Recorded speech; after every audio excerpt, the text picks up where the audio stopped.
Welcome to the Dragon Racing team. Welcome to the Cobble Crushes series on Zwift, where we are on Casse today. I'm not gonna race, I'm just going to focus on streaming and giving you as much strategy as advice as I can. But we will have a couple of dragons in the field today. Leonard, Jan, and Flen are lined up so far. We will also have the best racer on Zwift, Joakim Lisson, John Vermeer, and so on.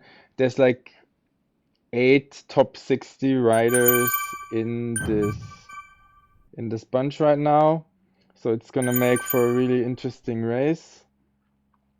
Kaspat also is an interesting profile because of like the 5 minute test going up the Petit Com, but then you have a relatively flat finish, so you need both the 5 minute power and the sprint power. We will see if there's going to be any interesting breakaways or people really pushing it on the climb to shadow the field. But for now, let's just get settled in. We're watching one of our guys right now in the middle of the pack. What you can see on screen on the top left, you can obviously see the power, but and the beats per minute, and so on.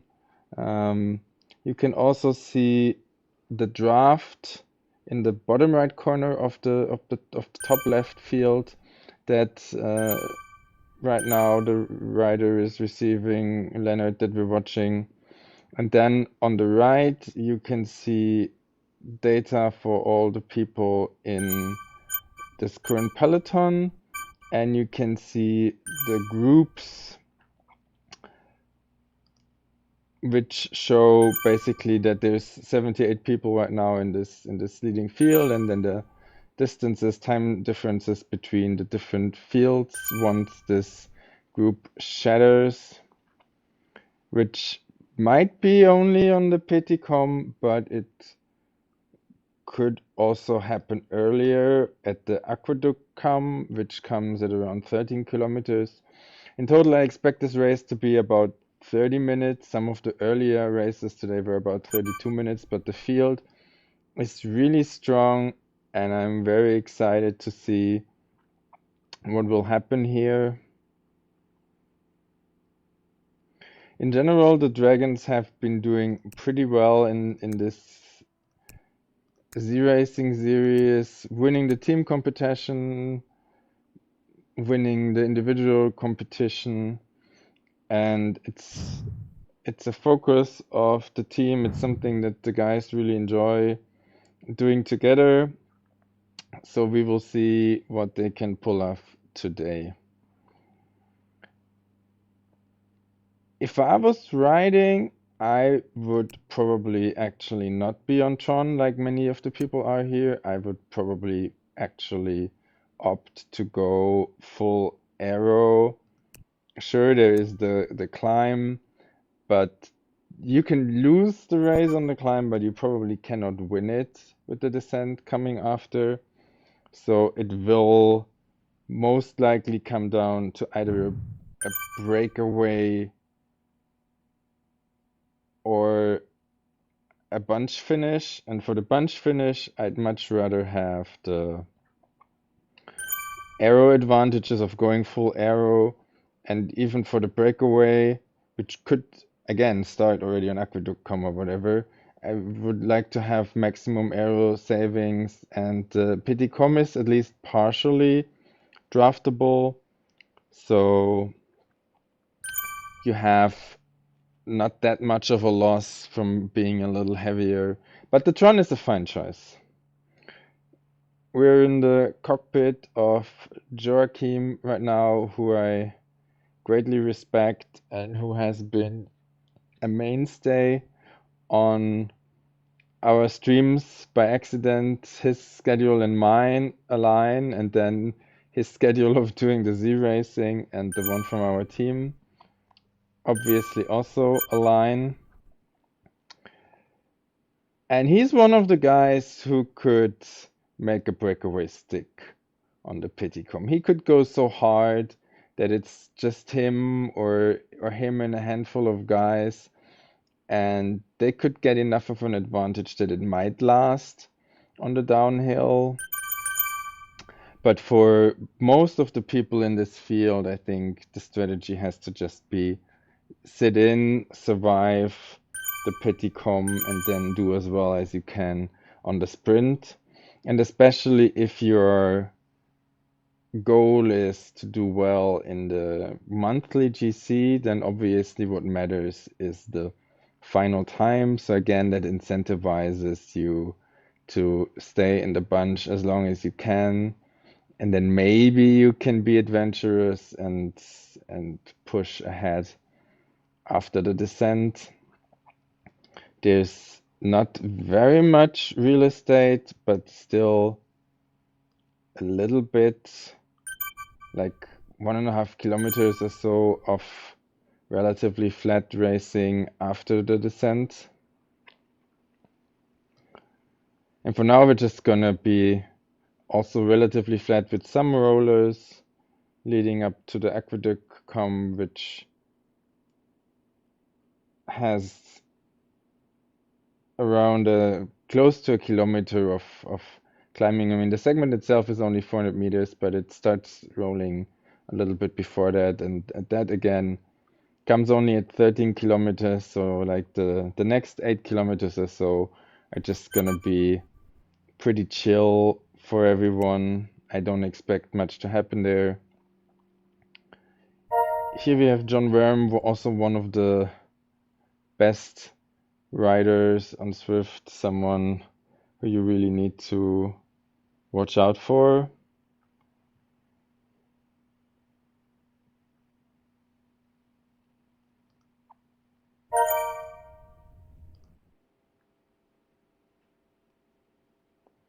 Another really strong ESRT rider is Jonathan Blomqvist, who's also in the bunch, and really strong lineup overall for this A race.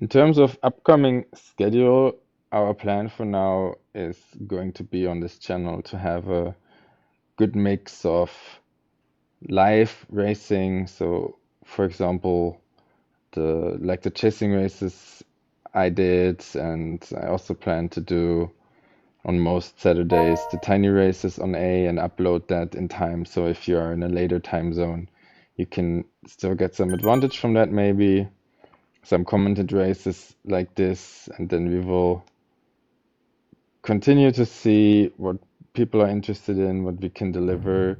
So if there's anything you're particularly curious about, or some racing series you would like us to focus on, then please do leave a comment. And obviously any likes and subscribes also help the channel.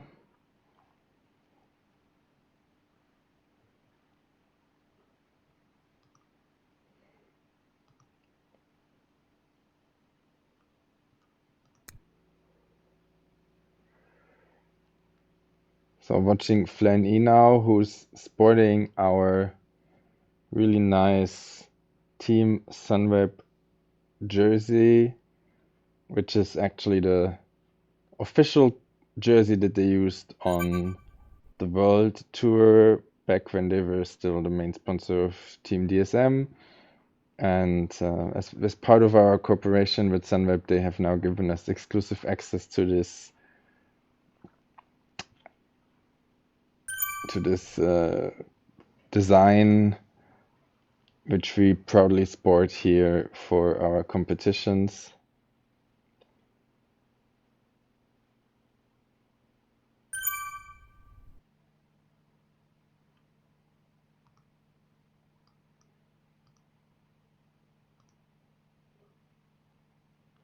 Something I'm personally excited about is one of our other partners is Solstar, who make, well, basically carbon inlays for your shoes to help you get maximum power actually into the bike and have minimal losses there from the foot to the bike.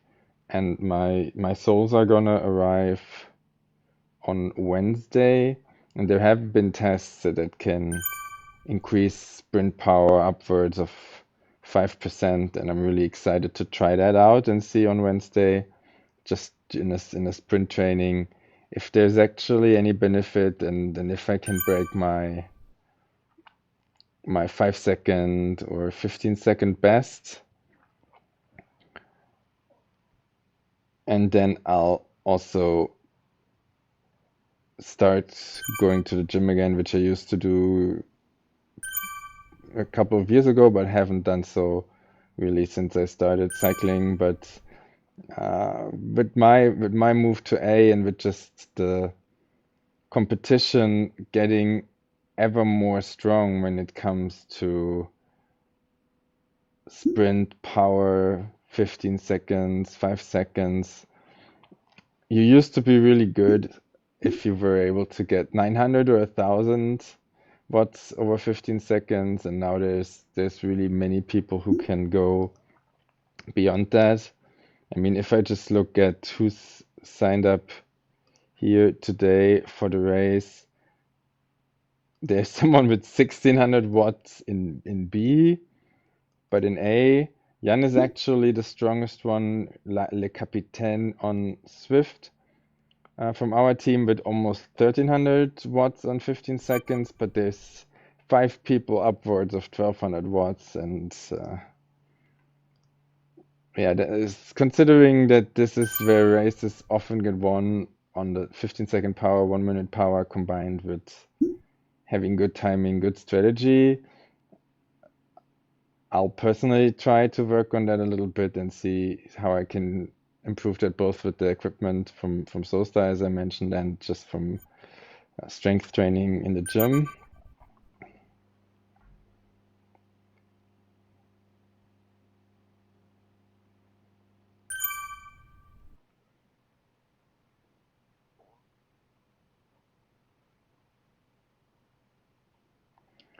So we've had a little bit of rolling terrain now. We're starting to get close to the aqueduct com.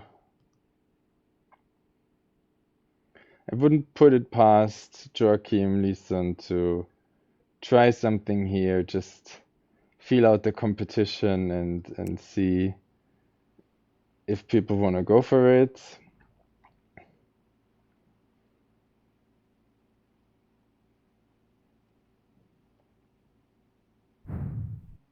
There's about 4 kilometers between the aqueduct com and the petit com.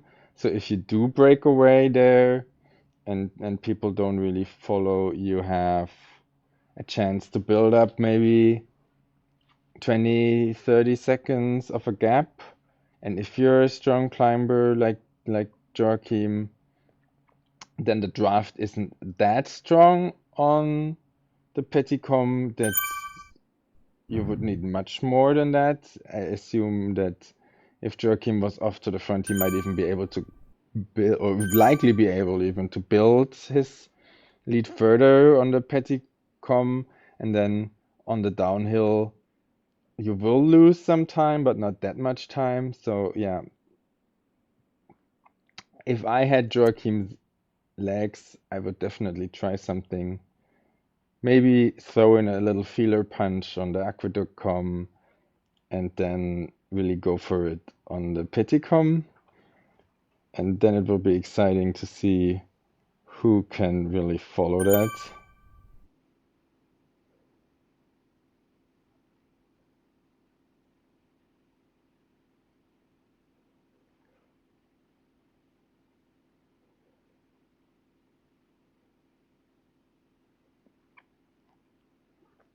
people have another chance to pick up a power up here, but like if you already have the arrow helmet, I would not use it. I would just save it for the finish. And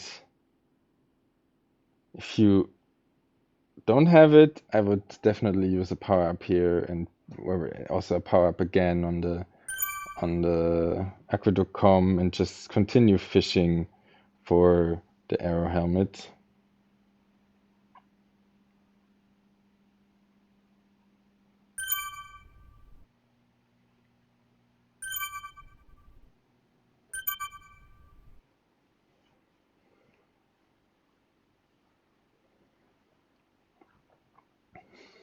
I'll just stay with Joakim now for the aqueduct com because I think he's the most likely to try something.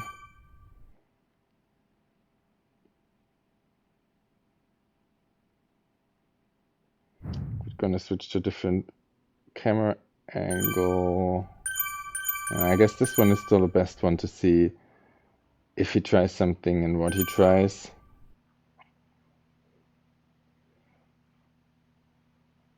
Getting into the rolling terrain now. You could already see the banner coming up there for a second.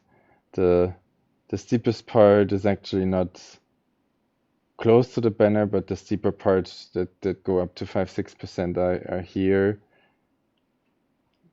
Just before where we are now, and now here's another bump up, and there's another one coming in just a second.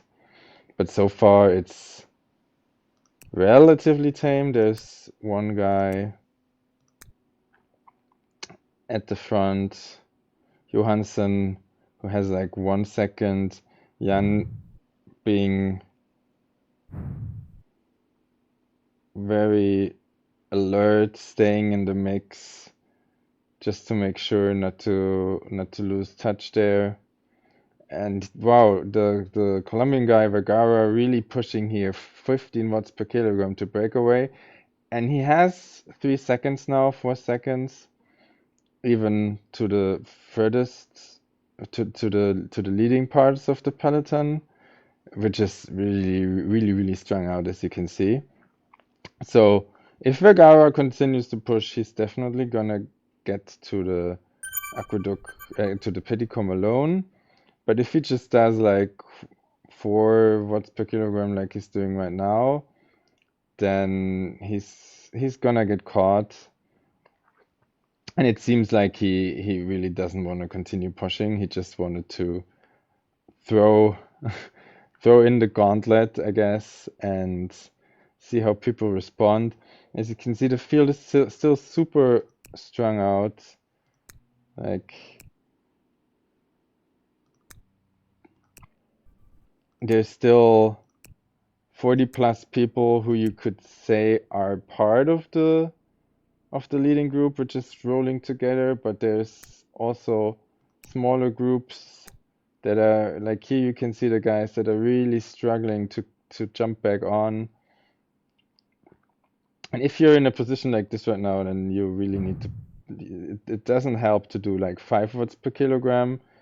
You really need to sprint for 10 seconds and pick up the speed, because the longer it takes you to try and catch up, the more time you're gonna spend outside the draft, and then you're just gonna get exhausted. I don't think they will make it now.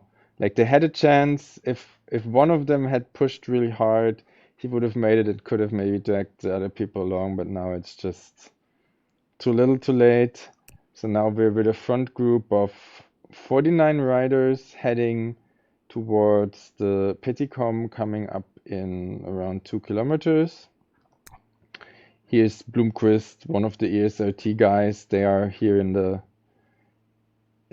blue and pink jerseys. You usually find them at the very back of the field, which is a strategy that obviously worked very well with the old pack dynamics. With pack dynamics 4, I'm not sure if that actually still saves you power compared to being at the back, but I guess it is their trademark, so I understand they want to stick with that for now.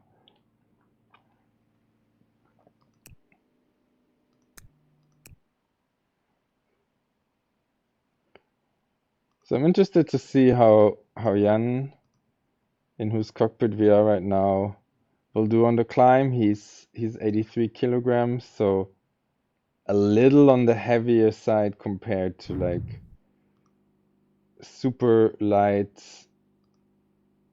punchy guys like Joakim or John Verm who are below 70 kilograms.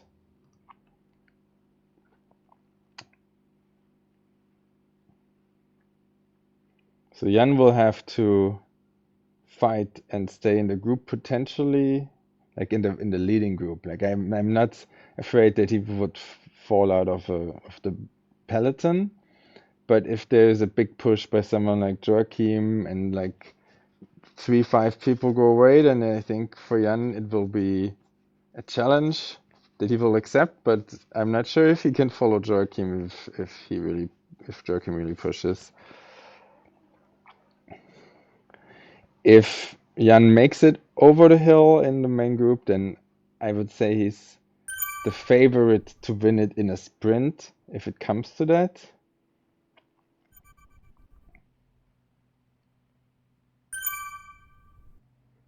So now we're in the lower slopes of the Petit Com, which is just 4% on average, 2.7 kilometers. So it takes a while, but it is kind of like the volcano, very draftable, varying a little bit in the percentages. So if you wanna rip the field apart, if you wanna break away, you need to put in a big effort to drop everyone out of your slipstream and then continue pushing, but you will have to invest more energy, significantly more energy than others. So for example, right now they're going 36 kilometers and Jan is still receiving around 90 watts per second from drafting, even on the 4% incline.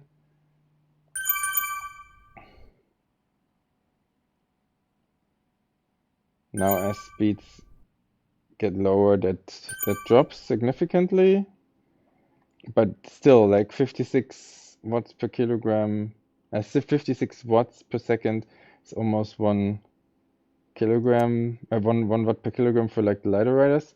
Yeah, I know, I know that guy from, I believe the chase. I believe I raced with him in the chasing tour on Wednesday, where he was also very aggressive. Whenever I've seen him, he's really aggressive and really strong. Like he can make those attacks stick. Norwegian guy, 74 kilogram, 5.4 watts per kilogram, 20 minutes. So he can really put the hammer down. And Joachim is like now the first guy who has jumped over from the main group, who are still very much in contact, but it's getting challenging for some people here, for sure. But Joachim not pushing past for now. I think he's clever enough to want to just sit in the draft and see what develops. And Jan still very much in a good position.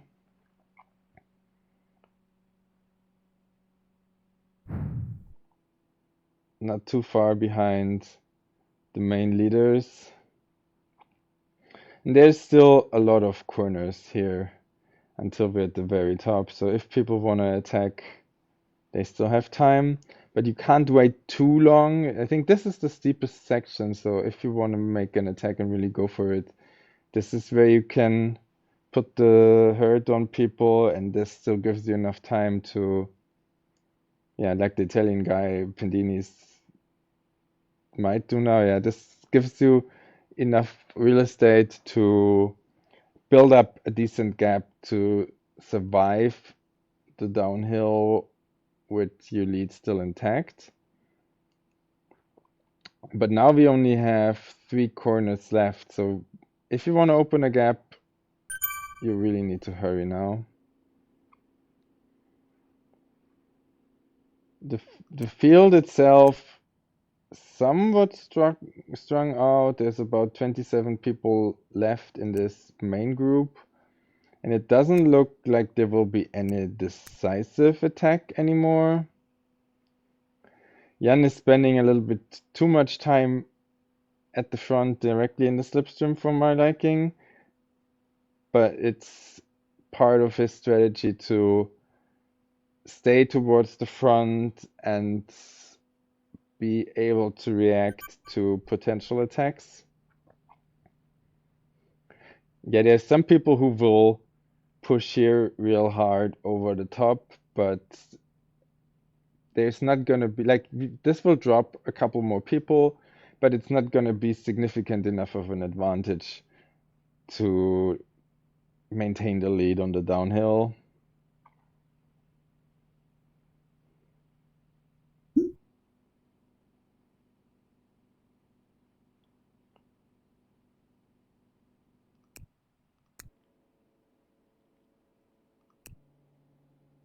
So here we have about 22 people. Yeah, we have 22 people at the front, and this Mr. Jacobs from Belgium is the first one who missed the front group. And now it's really all about getting maximum rest here on the downhill, spending no time at the front, pedaling as little as you can get away with, and just recover. And then, as we said before, it's only about 1.5 kilometers, so that the descent goes until around 22.5, and then it's only like 1.5 kilometers until the finish, so like 2 minutes or less. It's definitely enough time to try something. So you could either go long and go for the 2-minute effort at the bottom of the climb. The small disadvantage there is that, well, right now the pack speed is still very high. So you would need to wait for pack speed to reduce a little bit, and people are somewhat rested now from the descent, so they are more likely to try and follow you. Or you could try to go for like a 1-minute effort a little bit later. Jan for sure will just try and win it in the sprint.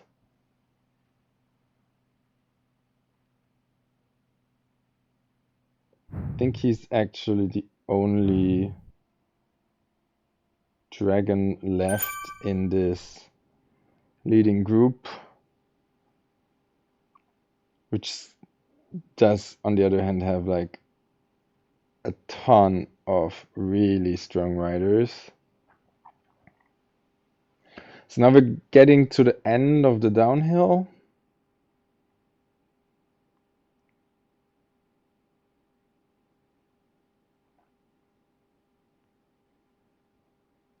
And if you're not trying to do anything fancy here, then this is where you already want to start finding a good position for the sprint. But there is now an attack from Sekelpt, who, as I said before, really likes to do these kind of things. And if he can maintain this kind of speed for 2 minutes, I mean maybe not 10, 11 watts, then he could have a chance. But as you see, everyone's going into orange. The field is just so strong that they're not gonna let him get away with it. And now we're nearing already the final few meters. Let's see if I can get Jan. Yeah, Jan is a little late here.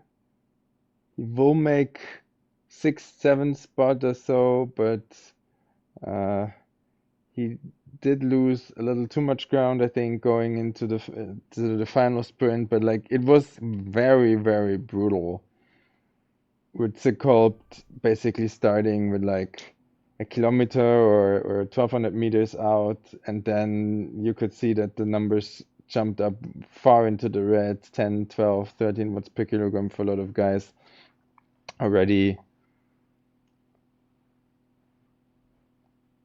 moving into the last 5, 600 meters and keeping that up. And it also shows on the time, which was a little bit below 30 minutes, so right around what I estimated, and 2.5 minutes faster than some of the other races. So even if Jan didn't win, I think he will be very, very happy with his time. That should put him in a good position to try and repeat winning the series championship.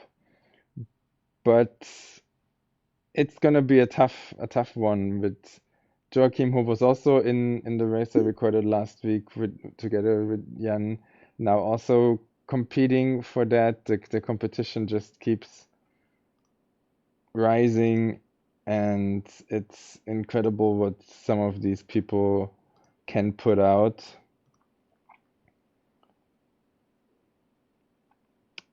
We don't have, I don't have final results yet on Zwift Power, unfortunately, but they should be coming up very soon. While we wait, I already want to thank you for tuning in to this broadcast, and please do like, subscribe, and comment and help us grow our dragon community.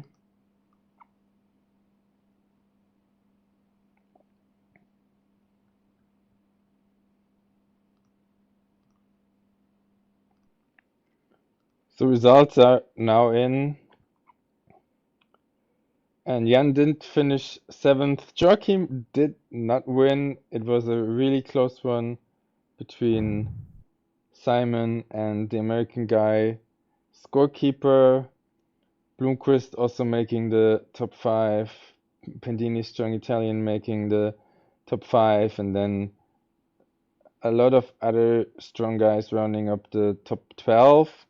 And Zwift, who made that attack before the finish, still finished 12th, because it was just such a vicious attack that a lot of people in the front group just couldn't follow, and there was a lot of gap in between those people.